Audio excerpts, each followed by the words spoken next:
Bumili ako ng mantika sa tindahan. Ganito yung lagayan niya. Pinapasoli pa sa akin. Siyempre, di ba? Kasi kailangan nila. Lagayan nila to para sa pagtinda.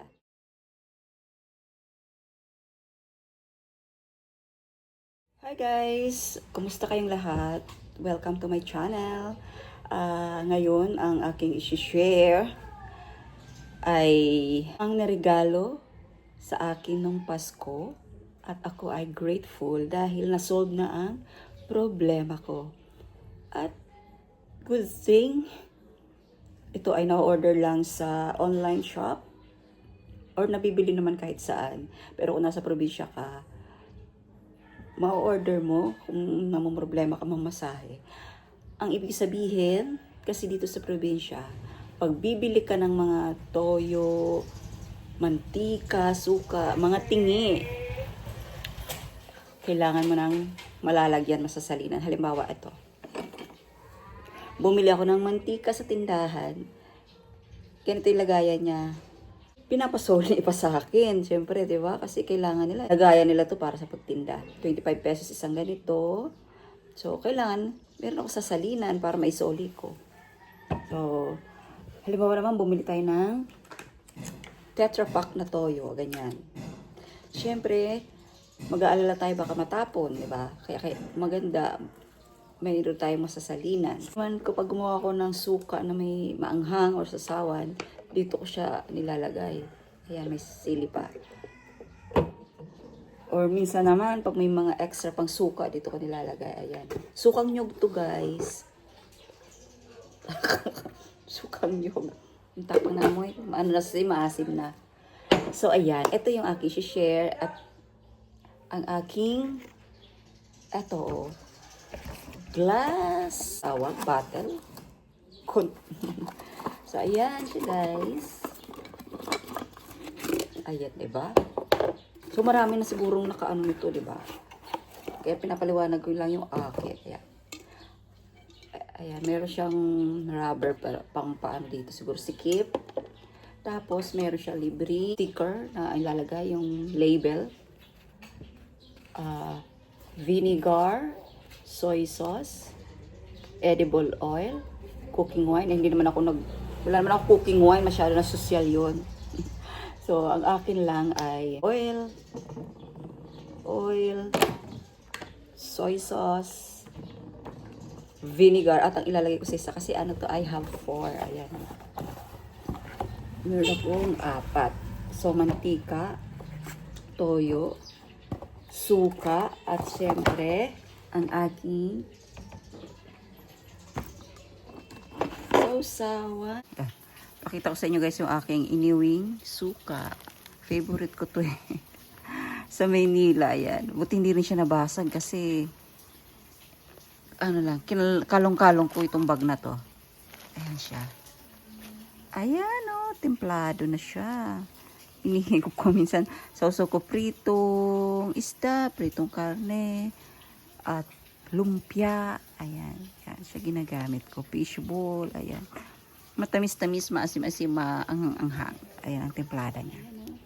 Templado siya guys. Ang sarap niya. Sukang manyaman.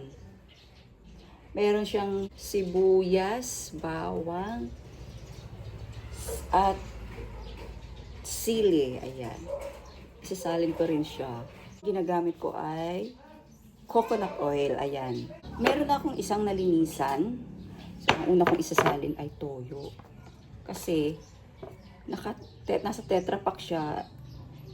Ang tendency, pwedeng pasukin ng insekto, ng langaw, at higit sa lahat matapon. Sayang, di ba? So, halimbawa, yan, ganyan. O, di ba? O, ang sosyal na. Tapos, meron siyang sticker na label na ano, dito, ilalagay. Soy sauce. O, di ba? May idadagdag pa ako dito kasi may binili ako kahapon. Kailangan ko muna siyang hugasan.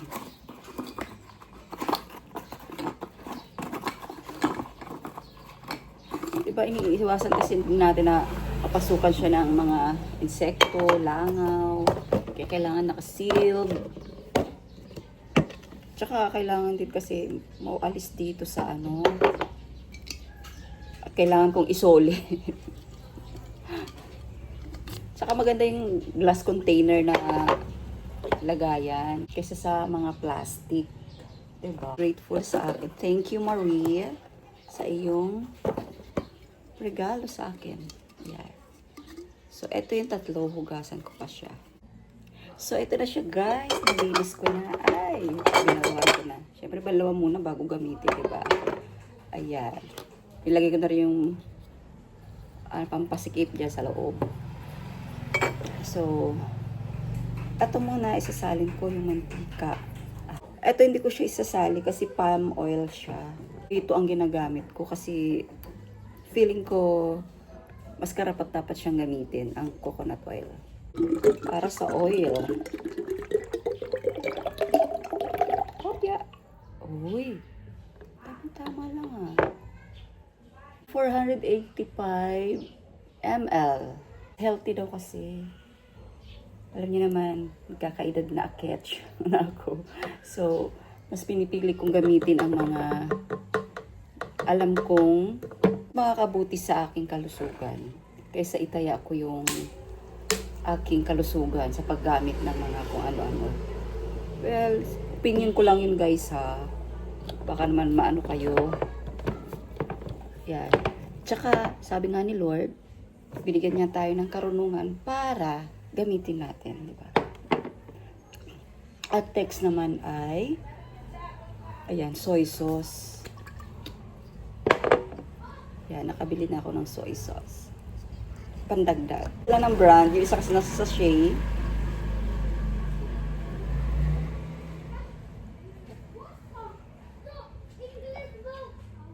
So, ayan.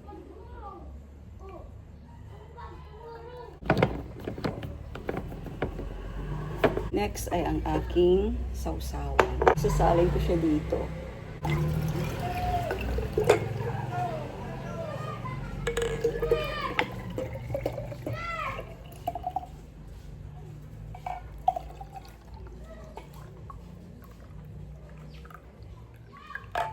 Kasi wala naman akong cooking wine, di ba?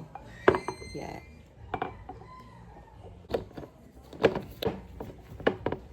Next ay ang suka na ginagamit ko. Yan, vinegar na coconut.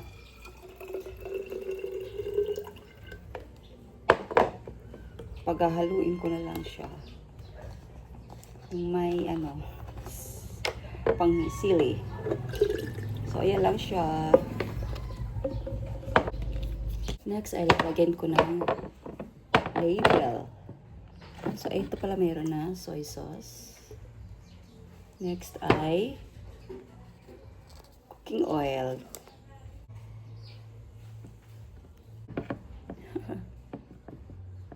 Vinegar. Vinegar siya. At yung isa ay vinegar din. Yan, vinegar. O, diba guys, mas maganda siyang tingnan. Mas neat tingnan. So, nasa atin na lang yan kung paano natin i-maintain yung kanyang kalinisan. Siyempre, pagkatapos gamitin, pupunasan, di ba? Yeah. O, di ba guys, mas maganda tingnan, mas malinis. O, yan ang aking share ngayon. Ang bago kong lagayan. Panggamit sa pagluto, ganun na lang. So, that's all for today in this video, guys. Thank you for watching, and don't forget, Jesus loves you. Have a blessed day. Please give it a thumbs up kung nagustuhan niyo itong aking share na video, and subscribe na po sa mga hindi pa nakaka-subscribe. God bless everyone. Bye!